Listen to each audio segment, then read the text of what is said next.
Hi, thank you for joining me for this week's video. Again, we're going to be revisiting the HHS Provider Relief Fund. We're going to dive a little bit into the FAQs, we're going to talk about some of the allowable expenses, and we're going to talk about the timeline. So as we look at our agenda, between last week and this week, there have been material changes that I want you to be aware of. There is an impact in terms of the frequently asked questions, and I also want to explain why we want to take that with a little bit of a grain of salt, but we're seeing clarity as we move forward in time.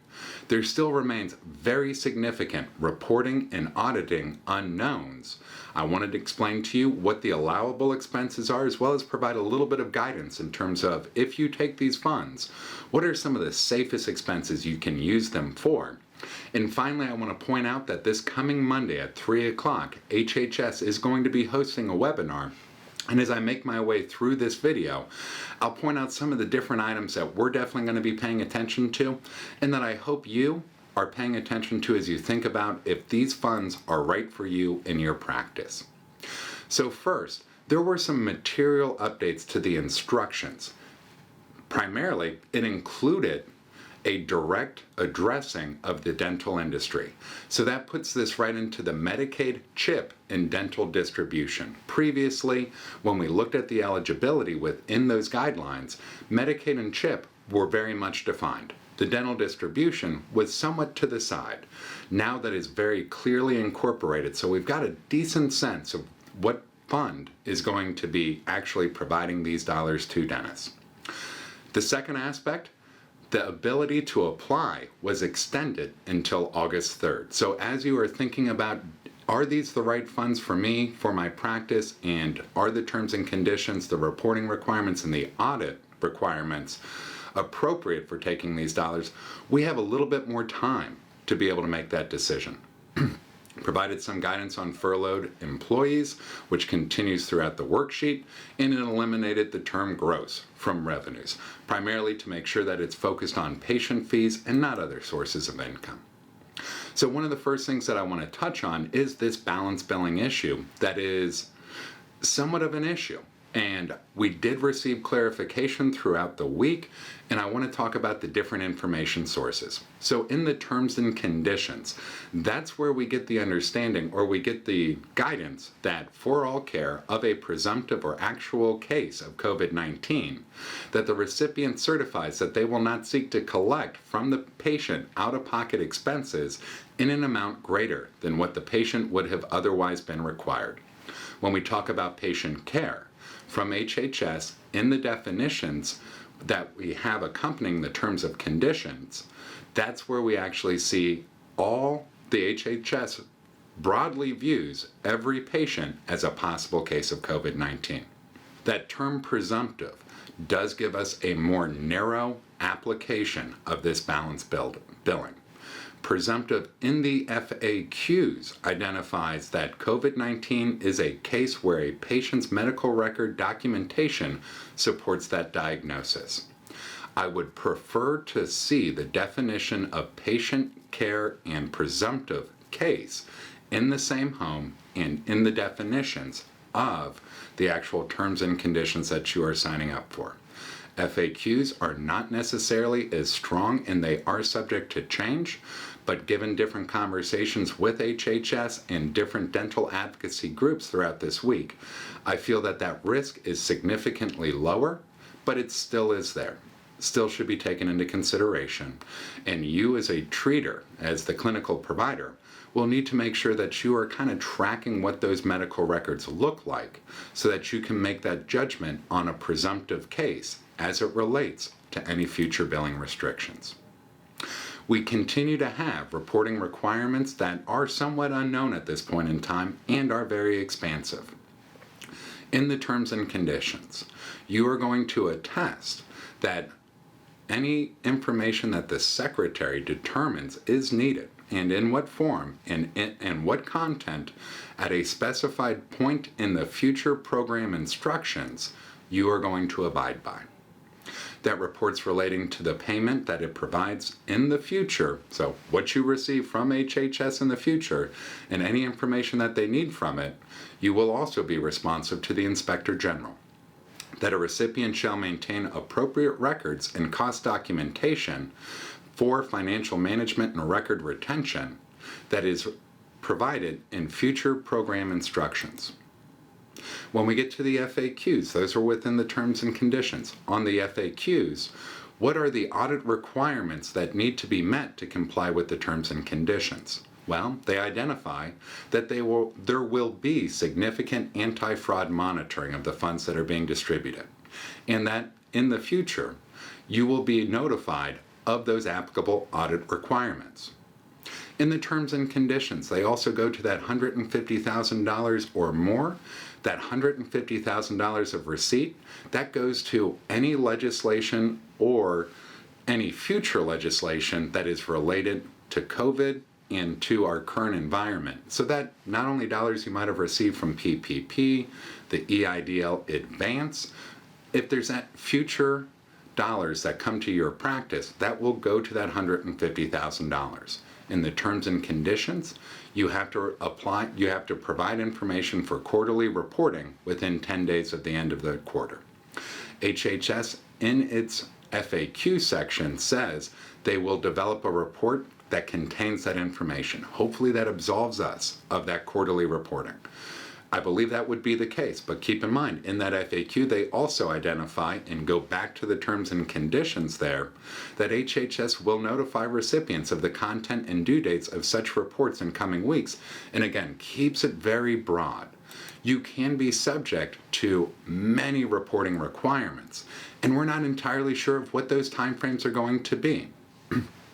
So when we look at the FAQ and terms and conditions around timeframes, in the FAQ they talk about some of these terms and conditions relate to the provider's use of funds and will apply until they are exhausted, while other terms and conditions apply to longer time periods.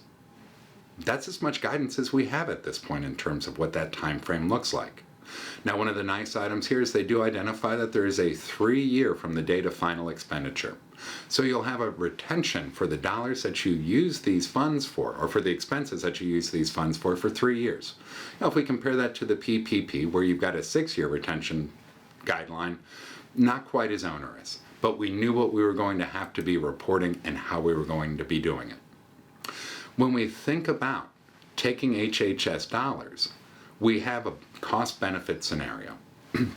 Looking at the benefit, we're clearly defined 2% of patient revenues from whatever our most recent tax year is. When we look at the cost of taking these dollars, that's really why I wanted to make sure you understood what the unknowns are in terms of the reporting requirements that you're going to be subject to, the record-keeping requirements that you're going to be subject to, the audit requirements that you're going to be subject to. All of those, for the most part, remain unknown, aside from that retention piece, that's 3 years. On the billing side of things, we've got greater clarity that it's not going to be as large of a revenue hit that will be able to define that, but the additional documentation that you need to take from your patients to ensure you meet and understand that definition of presumptive can introduce some operating costs as well. It's a cost-benefit scenario. When we get those benefits, when we get those dollars, we also want to make sure we're using them for allowable purposes. Within the terms and conditions, they break out the healthcare-related expenses that are attributed to coronavirus from the lost revenues that are attributed to coronavirus. Well, on the healthcare side of things, you can see that there are multiple items, but the top 3 I think are going to be the most pertinent. The supplies and equipment that are used to provide services to actual or possible, and remember possible, everybody that's out there for COVID-19 patients. So anything you're doing on the PPE side of things. What are you doing in terms of social distancing? Workforce training. So did you incur any expenses when your staff was coming back and we were making changes in our practices? We also have the ability for acquiring additional resources, including facility, equipment, supplies, healthcare practices, staffing, and technology to expand or preserve that care. So ultimately, those things that are defined expenses that you have experienced when you have started your practice back up again, these can be applicable dollars for it. There is also a section that relates to that lost revenues that are attributed to coronavirus. And that we've got a larger and more expansive group of expenses that we're going to be able to use. That's the employee payroll, that's going to be the health insurance, that's rent and mortgage payments, equipment and lease payments, and electronic healthcare licensing fees.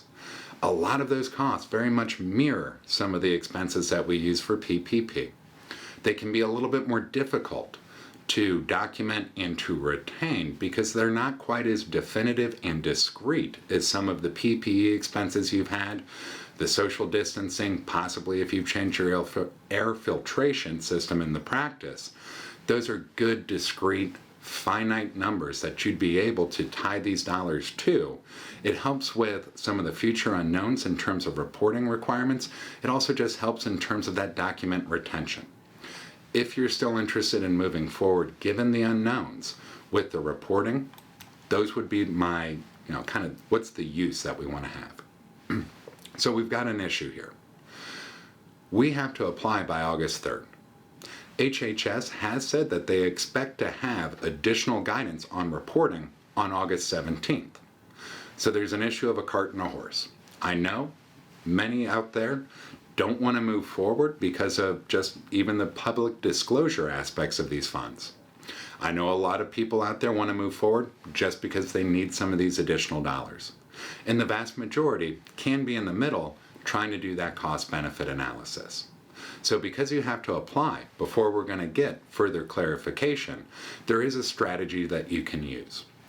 In the timeline to accept those terms and conditions and baked into the terms and conditions document, that if you retain the payment for at least 90 days without contacting HHS, then you are assumed to have accepted those terms and conditions. If you apply by August 3rd and you don't attest to the terms and conditions, you have up to 90 days to attest to those terms and conditions, which will give more time for you to have greater clarity on some of those restrictions, some of the auditing, some of the reporting that you might be subject to. If you do attest, and when you do attest, if you plan on keeping those dollars, it will trigger the fact that it is publicly disclosable information, that you will need to be able to make your best effort in terms of those future and unknown reporting requirements. But keep in mind, non-compliance with any terms and conditions is ground for the Secretary to recoup some or all of the payment. So if you say yes to the terms and conditions and we see further reporting or there's further data needs and you don't want to be maintaining these dollars, you can return them.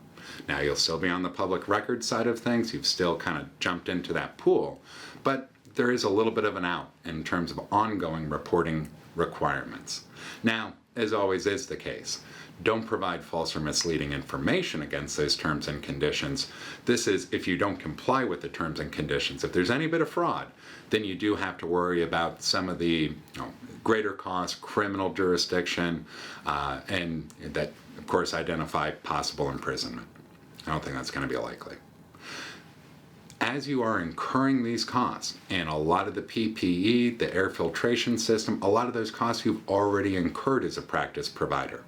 And when we're waiting those 90 days and we're seeing what's coming out in terms of what's required of us if we take that route, do want to acknowledge that expenses incurred on any date, so long as those expenses are attributable to coronavirus, these funds can be used for. So if you apply for them before August 3rd, we see the reporting requirements that come out on August 17th. If those are complete, and that gives us the opportunity to do that cost-benefit analysis, and you believe these funds are worth the cost to get that benefit, well then we can go back and we can reimburse some of those expenses. If at that point in time you see that these are very onerous, restrictive, you don't want to be subject to the audit requirements, you don't want to be subject to the public information aspects of it, well, you can return those dollars and we can move forward. As I mentioned, HHS is going to have a webinar on this actual distribution this coming Monday, July 27th at 3 p.m. Eastern Time. In the description of this video below is a link to register for it. Again, I'm more than happy to answer your questions. Thank you guys so much for reaching out over the past week and creating such a good dialogue around this. It is important to understand that there are costs associated with these dollars, even though they are forgivable. There are people advocating for the dental industry to try to make it as smooth as possible, but anytime you are taking federal dollars, we might be subject to some of those billing restrictions. We feel that's going to be more narrow at this point in time, but there's going to be record keeping involved there. We are going to have reporting requirements. We're hoping those are going to be fairly de minimis, but they are still going to be a part of your life if you take these dollars and move forward. You will be subject to audit by HHS. There will be public disclosure of your information, and I want to make sure that you make an informed decision. And so that 90-day strategy might be the right route for your practice, and I hope you found this informative. I hope you have a great day. Thank you very much.